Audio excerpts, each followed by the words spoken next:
Hello po mga kapingpongers, magandang araw po sa ating lahat. Welcome po sa Pingpong Polomolog. So meron po tayong natanggap na katanungan po guys mula po kay Sir Kevin Diwara. Yan, shoutout po sa iyo sir. Hello po sa inyo. Kamusta po kayo dyan Sir Kevin? And ang tanong niya po is, ano pong cutter ang gamit nyo pang cut?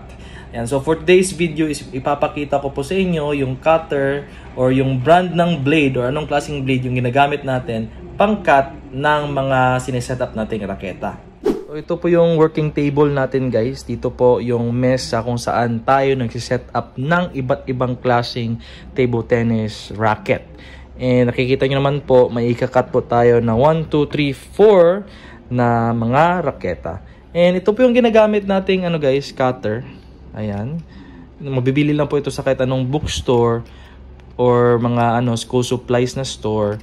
Pero itong itong blade niya guys, ayan, kita nyo naman po, is, ang tawag po ng blade na ito guys is ito po, si spare blade or NT cutter spare blade.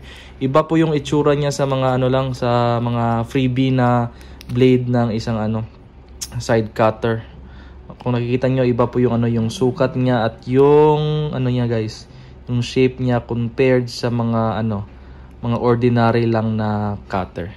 And tara, samahan nyo ako guys, magka-cut tayo ng isang raketa o isang rubber para makita nyo yung resulta ng pag-cut natin. Ayan, disclaimer lang po. Ito pong pagsiset-up namin ng raketa ay nakabase lang po sa more than 5 years na may experience sa pagsiset-up ng iba't ibang klaseng mga table tennis racket. Yung iba ang ginagamit nila sa pag-cut ng table tennis racket is gunting.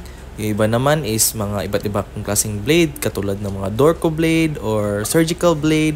Dito naman po sa amin, ito po yung nakasanayan naming gamitin at gawin. Sa punto po ito, gusto lang po namin magpasalamat sa lahat po ng ating Facebook followers. Dahil po sa inyo, umabot na po tayo ng 27,000 Facebook followers. Maraming salamat po sa inyong walang sawang pagsuporta dito po sa ating Facebook page. And if you have time po mga kapingpongers, please don't forget to subscribe to our YouTube channel. Ang link po ay nasa comment section. And ito na po guys ating finished product guys, a freshly cut na table tennis rubber using yung yung tawag na to spare blade or NT cutter spare blade. Yan po kayong itsura guys. Ayan, so kung meron pa po kayong mga katanungan, you can comment it down here sa comment section. And sa mga gusto pong magpa-set up ng raketa, mensahe na lang po direkta dito po sa aming FB page, Pingpong Polomolog. Maraming salamat. God bless.